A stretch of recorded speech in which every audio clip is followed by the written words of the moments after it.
Bonjour, c'est Claire-Lise. Voilà, clé numéro 2. Clé numéro 2, vous êtes sur le podcast des 13 dynamiques du féminin sacré de la Terre. Nous sommes en train d'étudier l'énergie du mois d'août. Ça veut dire quoi? Ça veut dire que c'est l'énergie du mois, mais c'est aussi une qualité énergétique que nous pouvons vivre à des moments dans notre vie, dans des situations particulières.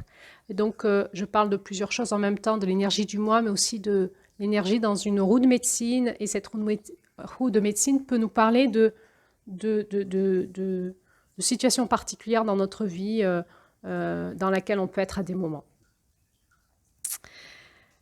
Alors, cet audio fait suite à tout un tas d'audios que nous avons fait au mois d'août et vous ne pouvez avoir accès à cet audio que si vous avez pu écouter les autres audios et intégrer, commencer à faire les exercices d'intégration. Pourquoi?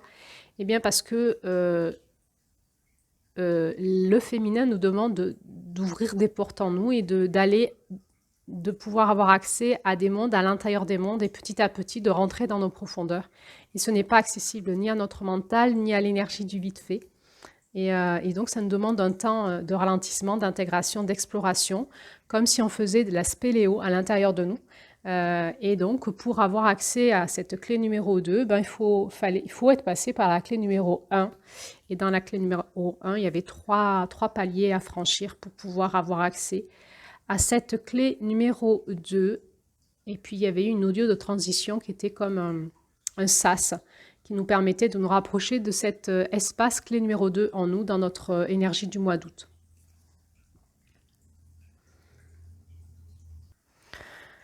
Alors, bien sûr, si vous écoutez cet audio sans avoir écouté les audios précédentes, vous allez quand même comprendre quelque chose de manière intellectuelle. Mais vous allez louper tout le sous-jacent, toutes ces forces profondes qui sont à l'intérieur de vous et qui demandent à être rencontrées. Et en ne les rencontrant pas, ben, finalement, vous allez rentrer dans la connaissance du féminin de manière superficielle, puisque le féminin n'est pas accessible au mental, mais se rencontre par l'expérience. Et c'est une vraie plongée sous-marine que je vous propose à l'intérieur de vous. Et donc, il y a des paliers à suivre, il y a des étapes, il y a des strates pour aller de plus en plus profond en vous-même. J'aimerais souligner ici encore une fois que ce n'est pas ce que je dis qui est important, hein, c'est ce que vous expérimentez vous. Et l'expérience du féminin, c'est vraiment une rencontre à l'intérieur de soi. Voilà, donc j'insiste un petit peu pour ceux qui n'ont pas écouté de l'audio, la dernière audio du mois de juillet est importante aussi, la transition entre le masculin et le féminin, de cet audio-là, et ensuite d'écouter toutes les audios du mois d'août et de les vivre tranquillement à votre rythme avant de pouvoir avoir accès à cet audio-là, en sachant que ce travail est à faire en août, parce qu'ensuite, il y a septembre qui va arriver, et la roue tourne, la terre tourne, et à un moment, ben, quand le mois d'août est fini, et bien on passe au mois de septembre et on passe à autre chose. Donc en rythme, à votre rythme, en rythme comme c'est bon pour vous, dans le rythme du mois d'août.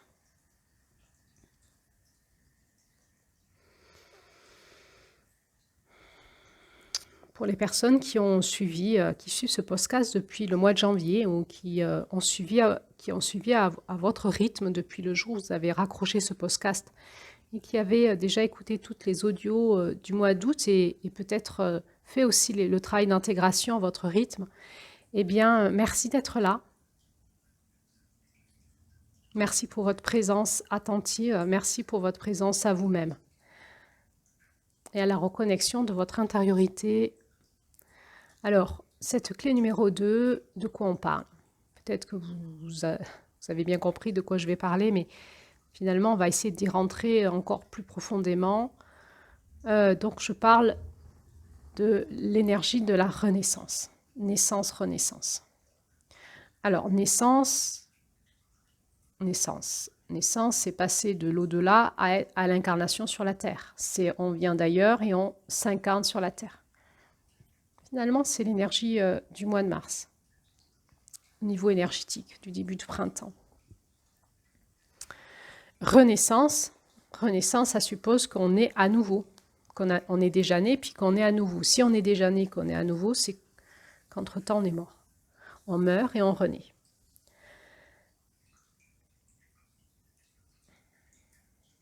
Pourquoi ce conte amérindien place en nous cette notion de naissance. Pourquoi il ne nous a pas mis ce conte en mars?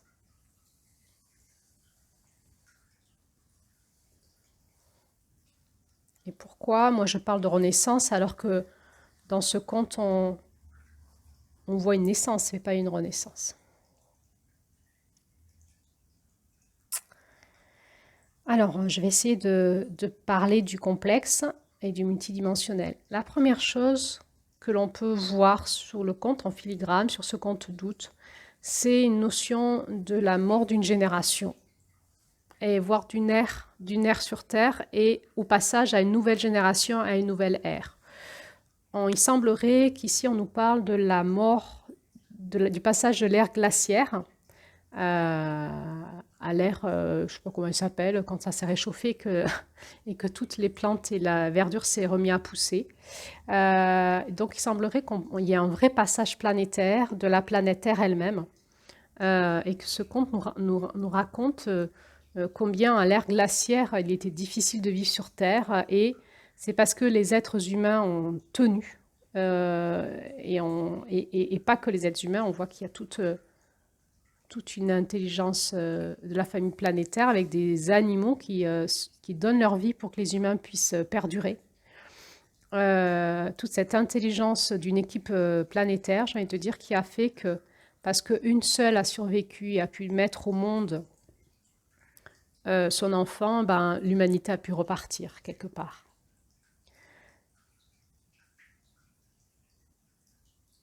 D'où le nom de l'enfant qui s'appelle couverture terrestre, avec la notion de cette couverture d'arbres, de plantes, de végétation qui va permettre à la vie de repartir sur Terre.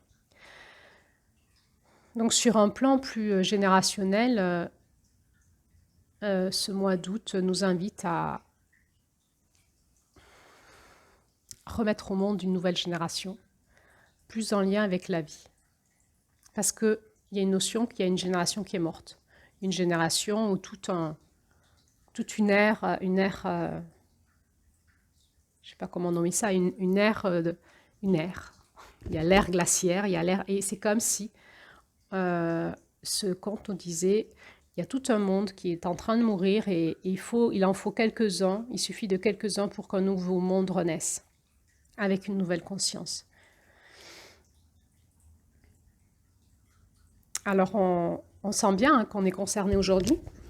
On sent bien que peut-être dans les années qui arrivent, on ira dans une énergie du mois d'août au niveau planétaire et qu'il est important qu'on puisse se reconnecter à notre force de vie pour être de ceux et celles qui font passer la vie sur Terre et qui prenons soin des générations qui suivent.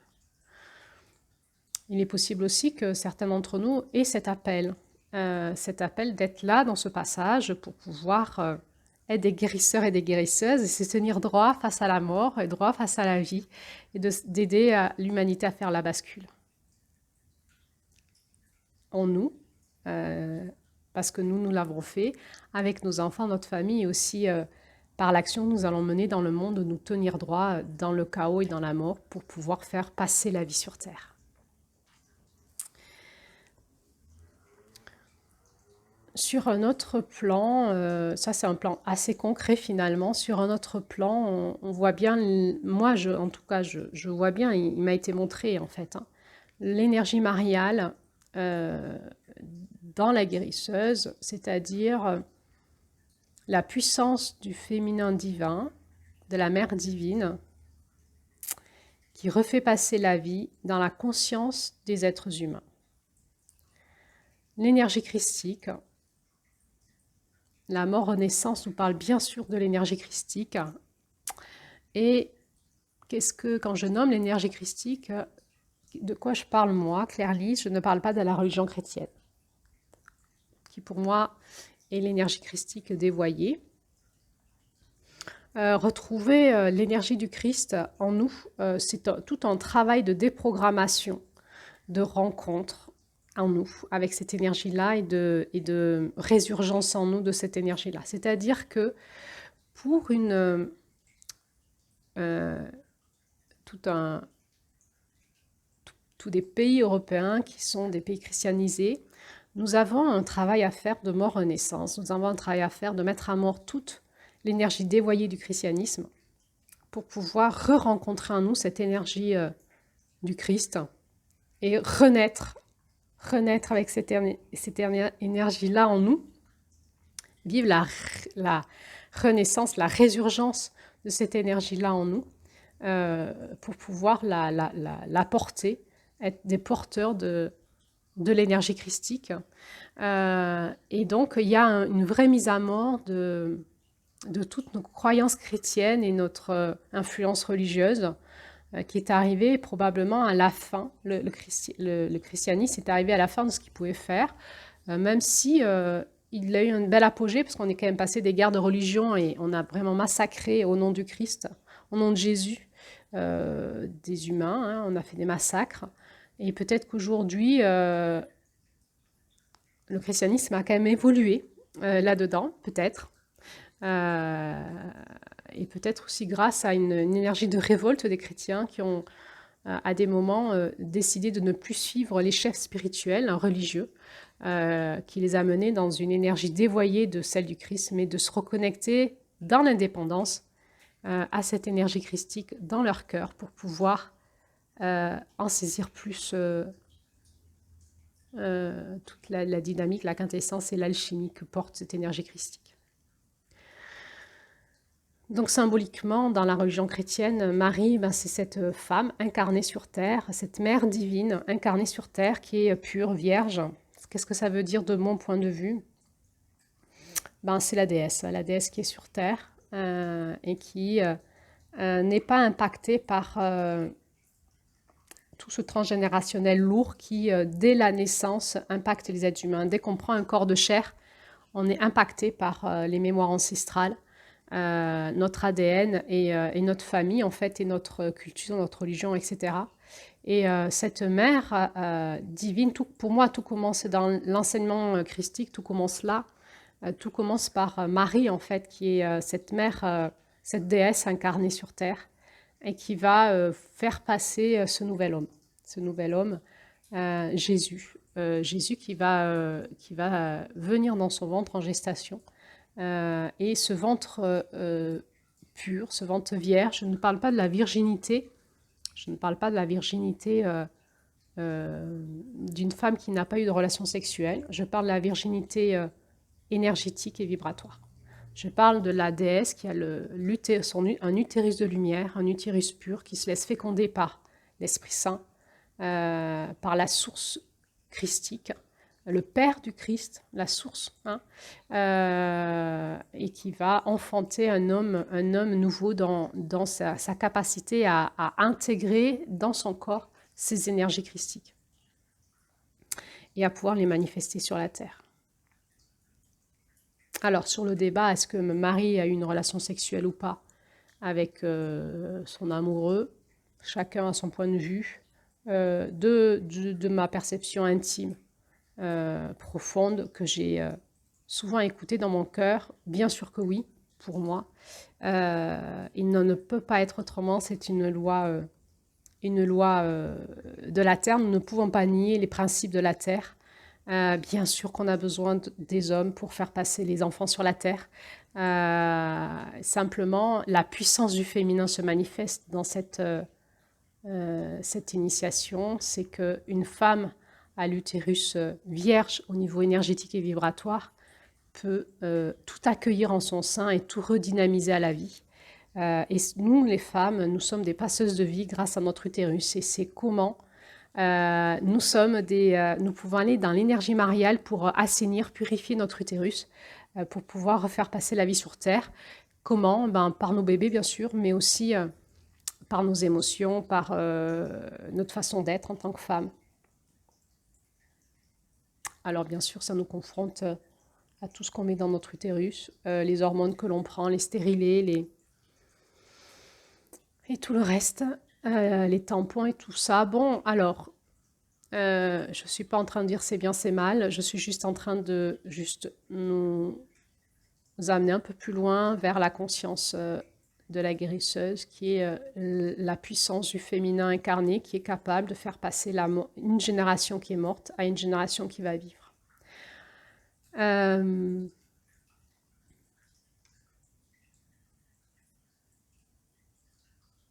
Si je reviens à l'énergie christique, qu'est-ce que ça vient faire dans cet enseignement amérindien?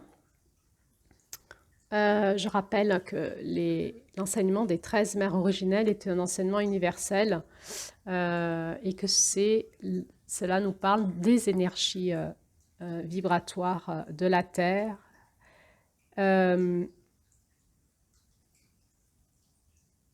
du destin de l'humanité, d'une intelligence divine en lien avec les humains, la Terre et le cosmos, d'un futur. On voit qu'à chaque fin de compte, il y a des prophéties qui nous sont données.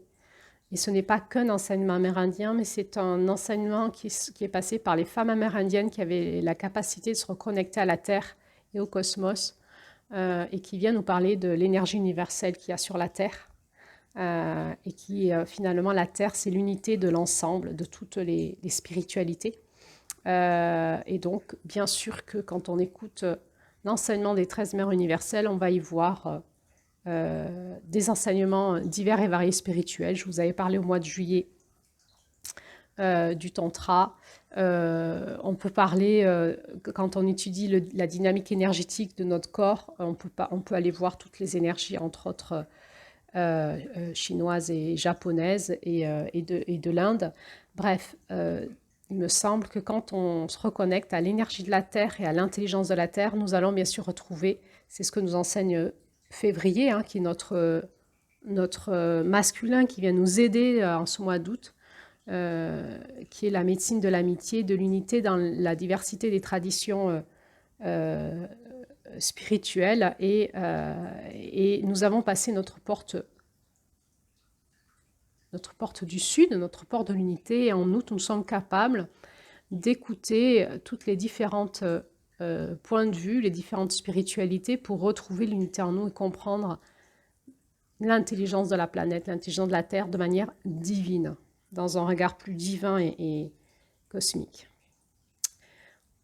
Cette énergie christique, de quoi elle nous parle sur la Terre, elle est venue impacter la Terre à une certaine époque, à un certain moment, dans une certaine région, et elle s'est diffusée dans d'autres régions et notre pays, la France, en est porteur.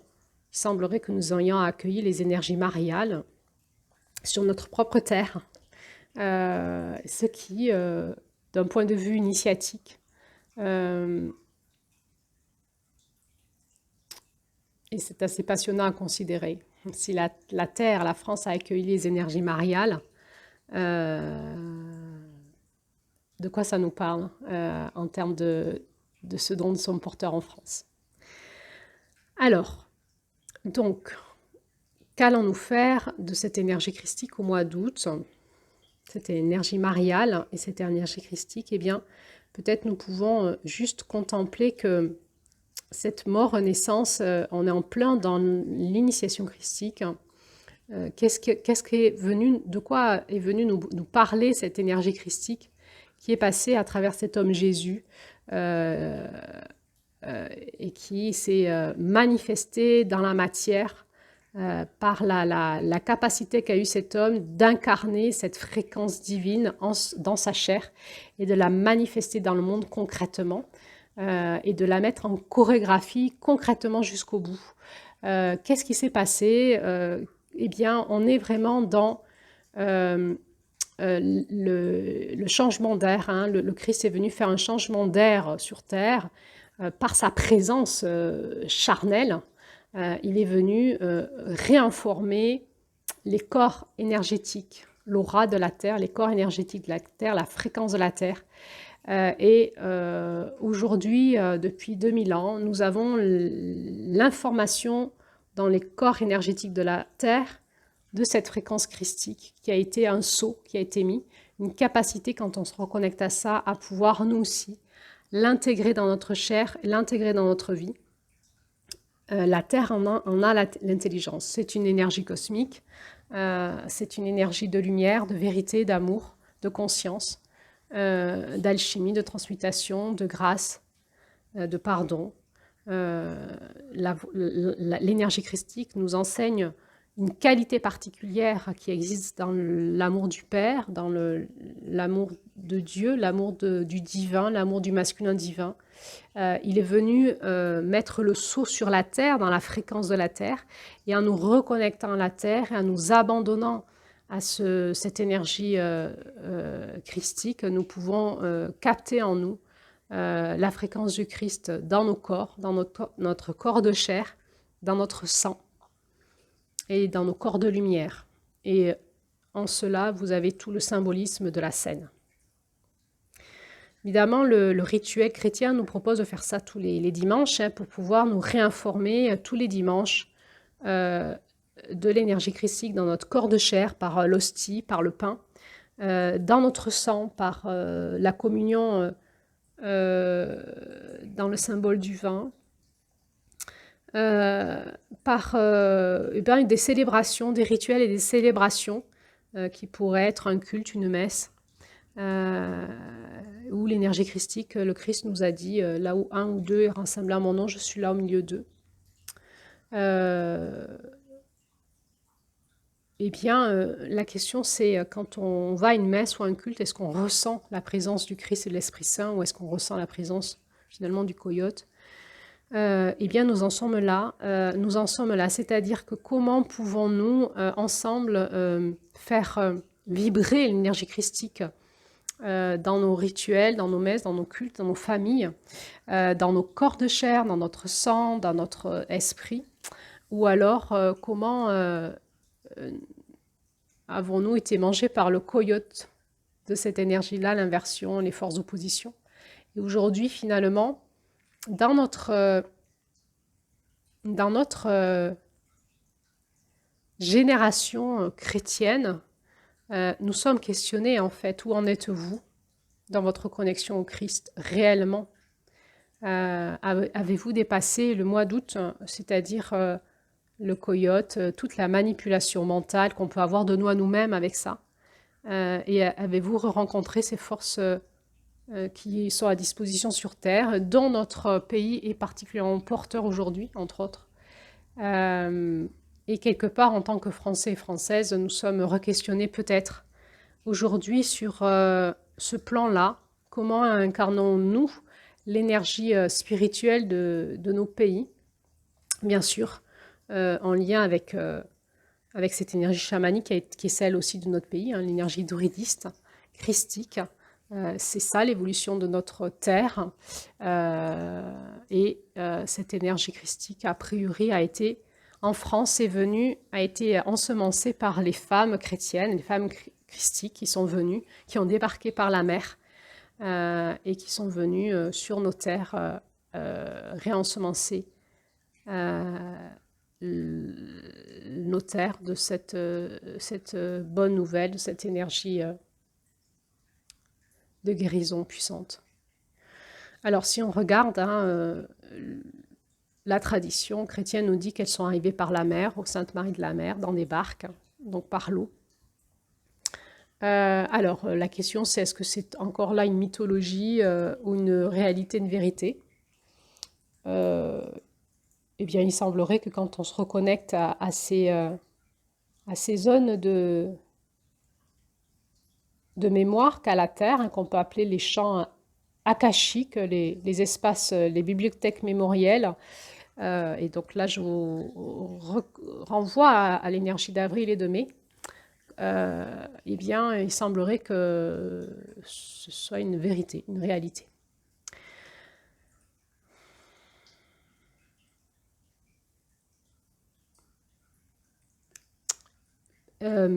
Aller vers l'intégration, c'est retourner dans la conscience de mes racines. Je vais intégrer dans ma terre. Je suis français, française, peut-être. Peut-être vous êtes dans d'autres pays européens. Mes racines, c'est celles de ma terre, de la France. Évidemment, quand on se reconnecte très très loin, on va arriver sur les racines druidistes, chamaniques et druidistes. Et c'est beaucoup le chamanisme du peuple de la forêt. Et on est vraiment sur les énergies de la guérisseuse. C'est-à-dire tout ce qui est le druidisme en France, c'est vraiment les énergies de la guérisseuse, des plantes, de la forêt, de la couverture terrestre, des rivières, des eaux, de tout cet équilibre de la terre. Et ce sont nos racines en France. Et par-dessus a été refécondé par le féminin spirituel de l'énergie christique. Et en tant que Français, Françaises, comment sommes-nous porteurs de ça? Est-ce que nous sommes morts à l'énergie christique car complètement mangés par le coyote? Est-ce que nous avons envie de renaître à ça, à notre terre, et de la vibrer et de l'incarner bien au-delà de la religion, bien sûr, puisque si on voulait faire ce chemin-là, ça nous demanderait de siphonner en fait toutes les fausses croyances ou la magie noire qu'a fait la religion chrétienne pour pouvoir aller rencontrer la vraie énergie cosmique, celle du Christ en nous, et des forces cosmiques christiques qui viennent nous accompagner dans ce chemin de résurgence, de renaissance à nous-mêmes. Alors voilà, le 15 août, hein, Marie, la mère divine, la mère cosmique, hein, la mère divine qui vient sur Terre et qui engendre cet homme, qui réinforme la Terre de cette énergie cosmique, qui repart et qui nous informe que nous pouvons renaître à nous-mêmes.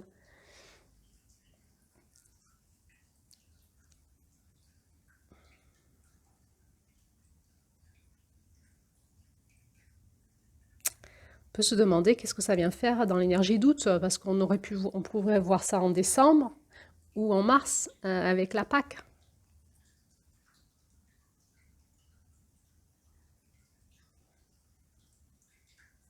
Pourquoi l'énergie de la Renaissance est mise au mois d'août?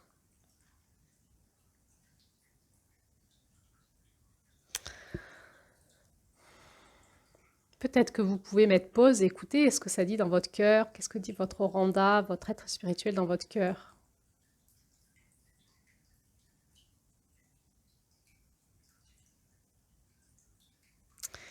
Moi, quand j'écoute mon cœur, voilà ce que ça me dit. Ça passe par la femme, c'est la renaissance au féminin.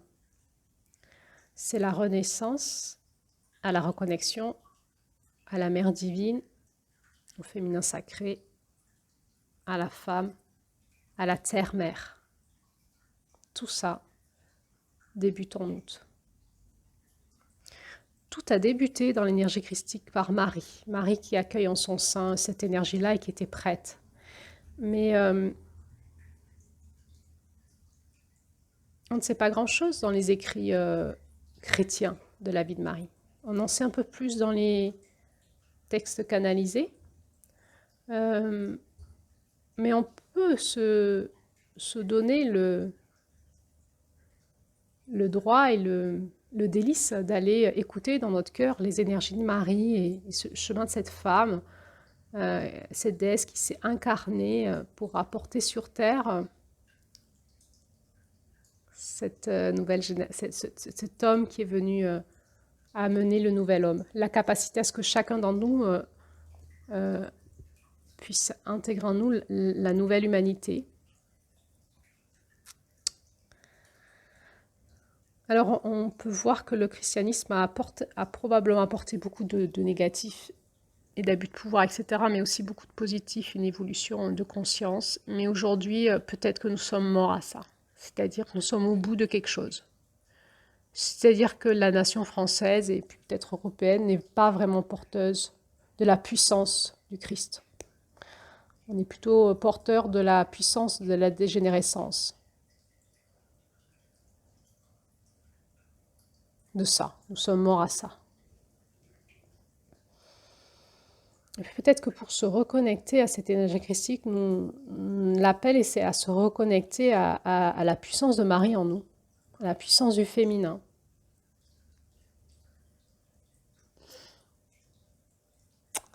C'est très très puissant pour les femmes de se reconnecter à l'énergie de Marie en elles. J'ai envie de dire, c'est une vraie conversion. C'est très puissant pour les hommes d'être avec des femmes qui sont reconnectées à la puissance de Marie. C'est très puissant pour les hommes de se reconnecter à la puissance de Marie chez les femmes qu'ils côtoient et dans leur féminin.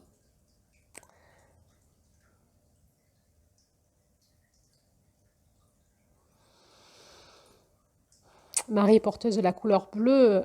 Marie est porteuse de la fréquence aussi de l'eau. L'eau bénite, hein.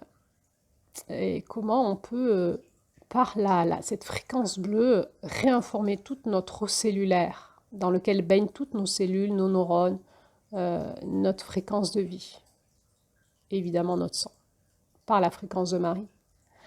Peut-être que cette invitation au démarrage vers l'automne nous invite à mettre à mort tout ce masculin dévoyé en nous pour pouvoir se rebaigner en nous, dans les eaux mariales, dans les eaux vierges, dans les eaux sacrées, qui va venir nous réinformer de l'intérieur, nous redynamiser, nous faire ce reset, faire cet état de grâce, ce grand pardon. En juillet, nous sommes passés par le grand pardon pour pouvoir repartir comme à zéro dans des fréquences plus divines, dans cette mère divine qui vient nous réinformer de la fréquence de la source.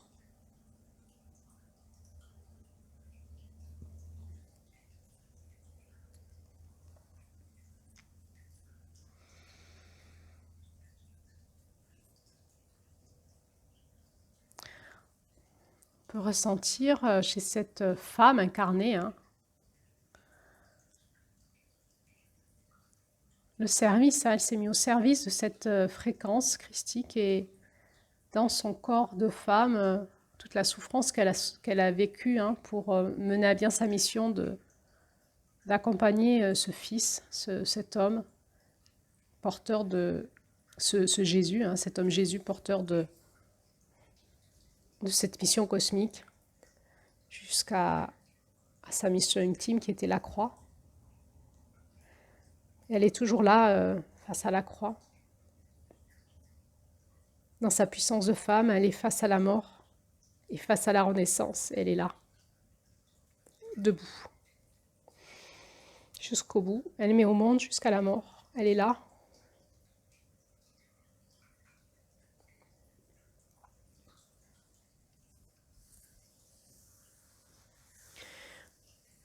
On peut connecter là la puissance du féminin en lien avec son masculin. Je suis là, dans la mort et dans la vie. Je suis toujours là. La mère divine est toujours là, quoi que nous vivions.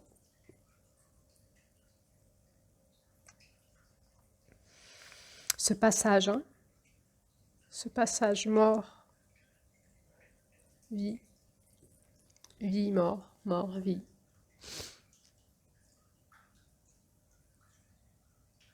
Sur un plan physique, mais sur aussi un plan d'humanité et cosmique. Cette fréquence est toujours là, dans ce portail-là, ce portail de ce passage. Cette mère divine, cette fréquence du féminin divin, de ce Dieu-femme, de cette mère divine, nous accompagne dans nos passages, dans nos portails énergétiques. Dans toute sa présence, sa conscience. Elle tient la main, on voit dans ce conte, la guérisseuse, elle tient la main. Hein. Mais elle ne fait pas le travail pour nous. Elle le facilite si on s'abandonne à elle, mais elle ne fait pas le travail pour nous.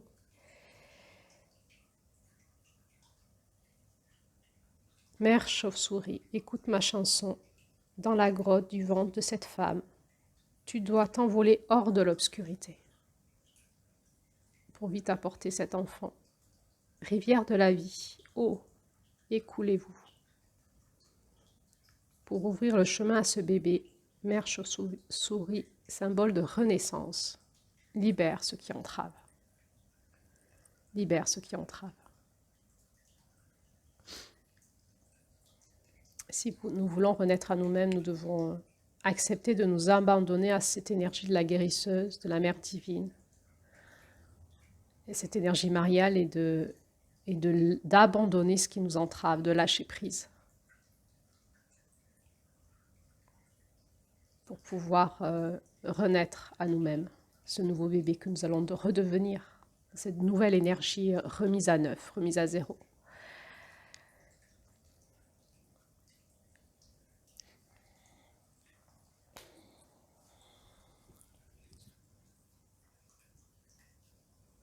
Finalement, cette clé numéro 2 nous pose la question, veux-tu vivre? Veux-tu faire partie des vivants ou restes-tu dans le monde des morts? Si tu veux faire ce passage de mort-renaissance, Marie ou la guérisseuse ou la mère divine, la fréquence bleue te dit « Je suis là ». Si tu as la volonté de vivre, même si tu es épuisé et que tu veux encore te vivre, je suis là pour t'aider à retrouver en toi les forces de vie.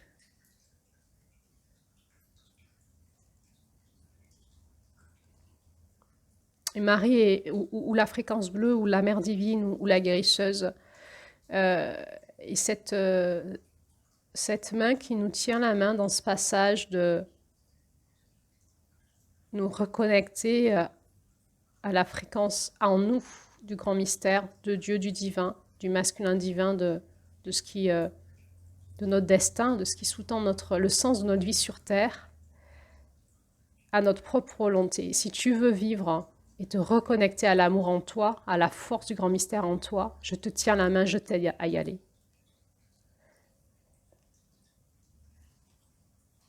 Dis-le-moi et je t'aiderai. Eh bien, c'est la renaissance, du coup. C'est quoi? C'est se reconnecter dans notre cœur à notre fréquence source divine, à notre masculin divin, à la fréquence christique en nous, de l'amour, de la grâce, du reset, de la renaissance, et à retourner dans ce quoi nous sommes porteurs de manière divine, à l'amour en nous, de se reconnecter dans notre cœur à cette flamme, à la connexion à notre Oranda, notre esprit unique. Et cet esprit en nous, dans notre cœur, cette flamme qui est nourrie par le grand mystère lui-même, cette force de vie que nous transmet le grand mystère du cosmos dans notre cœur pour pouvoir vivre ce que nous avons à vivre sur Terre, dans notre corps affamé, dans notre corps souffrant. Je parle là d'une réalité pour ceux qui vivent la famine, mais aussi une réalité pour nos corps qui, même si nous mangeons aujourd'hui à notre faim, sont morts énergétiquement, morts vibratoirement, morts à la vie, morts au niveau de l'ADN. On comprend peut-être que ça vient de la nourriture que nous mangeons qui n'est pas bonne, mais aussi de notre connexion à notre corps qui a été perdue, de notre connexion à notre féminin. Et nous devons revenir à la médecine du corps. Mais c'était la lune du féminin dans les lunes du masculin. Mais juin, pour arriver à juillet, la guérisseuse vient nous aider, nous dire, ok, il va falloir, c'est aussi avril, à la guérisseuse, guérir notre âme. On se souvient, en avril, il y avait elle ramenait dans les eaux chaudes, celle qui voit loin, la guérisseuse, la mère divine, finalement, c'est quoi? C'est la lune orange, c'est janvier, mais qui vient se manifester sur Terre concrètement en disant « Je suis là avec toi dans la matière, je t'aide à renaître à toi-même si tu le souhaites. » Avec tout ce que la Terre peut t'amener de type vivant, en plantes, en minéraux, en végétaux, en médecine particulière, en reboutage, en médecine des eaux, toute la médecine de la Terre pour te donner la capacité à vivre plus longtemps dans ton corps, mais à régénérer ton corps. Et à te reconnecter à la terre, mère, à la matrice divine qui est la terre en tant qu'être humain sur terre. Parce que la terre n'est pas la matrice divine de tout le cosmos, elle est la matrice divine de l'humanité. Et je suis là avec toi dans cette reconnexion à la terre, au féminin divin, à ce qui va te nourrir, ce qui va faire renaître ton corps. Et qu'est-ce qui va faire renaître ton corps? Eh bien, c'est la nourriture divine de ton cœur. C'est comment tu peux te reconnecter à ton février, à ton masculin divin, pour renaître à toi-même, c'est-à-dire réintégrer en toi ces forces de vie cosmiques dans ton corps de chair, qui va réimpacter ton sang, qui va réimpacter ton ADN et qui va te donner cette force de vie pour les générations qui suivent.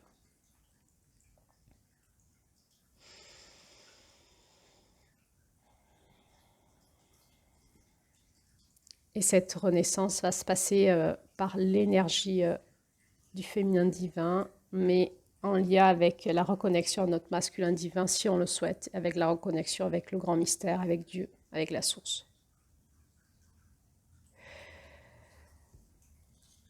Alors c'est comme si la guérisseuse, elle nous disait, je suis l'ange de la mort qui passe, veux-tu déposer ton habit de chair, mort? C'est la médecine du serpent, hein. De quitter les vieilles peaux, le corps de chair mort, la vieille chair, dit le christianisme, et reprendre ton nouvel habit de lumière, le nouveau corps, dit le christianisme, la nouvelle chair, le nouveau être, le nouvel homme. Nous, on peut vraiment l'entendre comme étant ce corps de chair redynamisé de lumière, juin. De cette lumière christique, de cette lumière de ton masculin divin, de cette lumière de l'amour en toi, de cet espace de vérité, de conscience, d'amour, de résurgence, de guerrier de lumière, de cet amour du grand pardon, de la grâce, de ce reset, cette fréquence christique dont l'humanité est porteuse.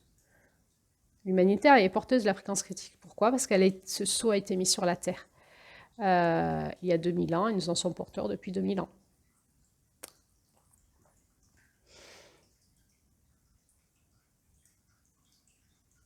Je dépose mon habit de chair pour reprendre mon habit de lumière.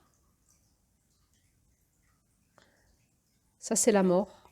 La mort, hein, je dépose mon habit de chair pour reprendre mon habit de lumière.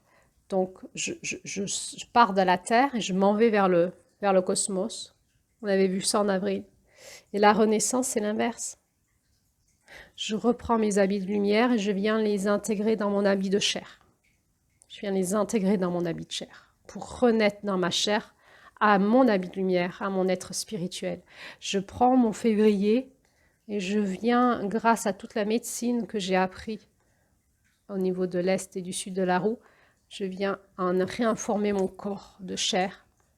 Et en août, je fais passer ça dans mon eau pour pouvoir féconder ma terre intérieure et que mon corps renaisse à cette énergie de lumière qu'on va appeler la guérison. C'est guérir, hein, la guérisseuse qui va guérir à la fois notre chair et toute cette connaissance de la médecine de la chair, des plantes, du corps humain et de l'énergie, mais qui va aussi guérir notre âme et guérir notre conscience et faire que nous allons être des hommes et des femmes porteurs d'une puissance de vie pour l'humanité, pour la suite de l'humanité sur Terre. À ce niveau-là, on est vraiment dans l'intelligence de la résurgence. C'est mort et il y a un petit espace qui renaît à la vie et de ça, tout repart. Eh bien, cette question nous est posée aujourd'hui. Veux-tu vivre? Veux-tu faire partie du monde des vivants ou veux-tu faire partie du monde des morts? Tu as le choix. Et la Mère divine, la guérisseuse, Marie, la fréquence bleue nous dit « Je suis là, je peux te tenir la main pour t'aider à faire ce passage. Tu le feras toi, mais je peux t'aider à faire ce passage et à te protéger, à t'accompagner dans ce passage. Si tu le veux, si tu te reconnectes au grand mystère, tu vivras. »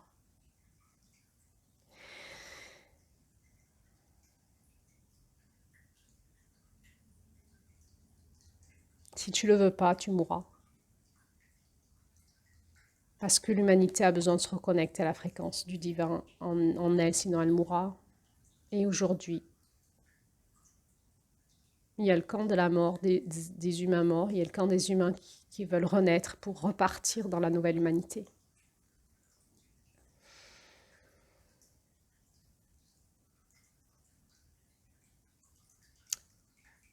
On voit hein, que la Mère divine n'est pas toute puissante. Dans ce conte, elle parle de l'impuissance qu'elle ressent face au choix de vie de Lune Orange. Et l'accueil de l'impuissance. On est là sur la loi de la Terre hein, qui s'appelle le libre arbitre. C'est nous qui avons le choix, toujours. Les forces cosmiques nous aident pour vivre nos choix, mais c'est toujours nous qui avons le choix. Et nous vivons notre choix. Alors on voit hein, dans ce conte que finalement ce qui va beaucoup aider Lune Orange, on voit qu'elle est elle est dans le coma, hein, elle est quasi morte, hein, elle est vraiment entre deux mondes. Et ce qui fait qu'elle va trouver la force de la vie, c'est la reconnexion à cette âme, ce petit bébé qui vient naître et qui est porteur d'une nouvelle médecine dans le futur et qui va redonner du sens au fait que oui, il faut bien faire passer la vie sur Terre parce qu'il y a du sens à ça. Il y a du sens de la vie et en se reconnectant à la médecine, son bébé, elle va elle va retrouver la force en elle pour mettre au monde cette médecine.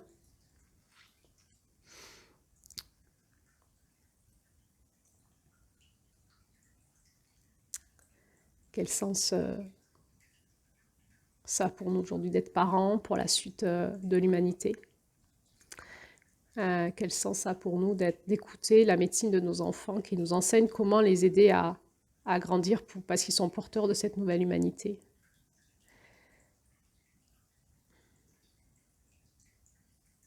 Et peut-être que si on est découragé, dépressif, épuisé, en burn-out, suicidaire, dans vraiment ces énergies de juillet, on a le droit.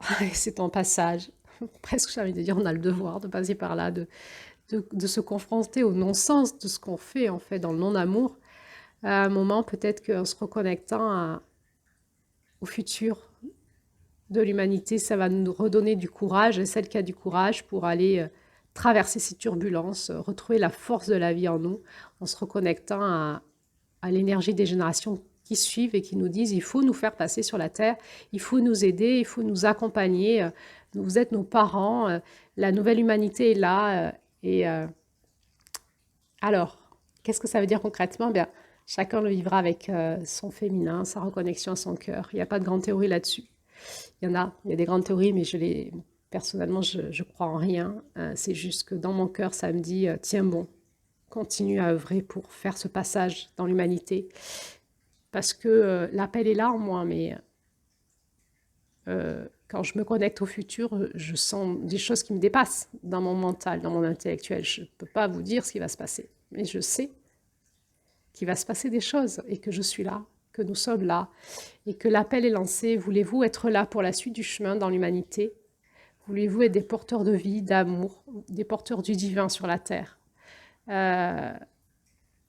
Ou allez-vous faire partie des morts vivants ou tout simplement des morts? Alors, si vous voulez faire partie des vivants, courage, celle qui a du courage. Et on continue ensemble. Et donc, je vais vous proposer un audio d'intégration pour vous reconnecter aux énergies de la mère divine pour peut-être faciliter en vous les reconnexions de cette renaissance. Courage, pourquoi? Parce que nous sommes ensemble. Ça veut dire quoi, nous sommes ensemble?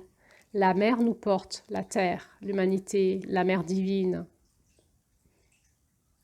Nous sommes tous interreliés et nous œuvrons tous ensemble. Vous n'êtes pas seul, je ne suis pas seule, nous sommes ensemble.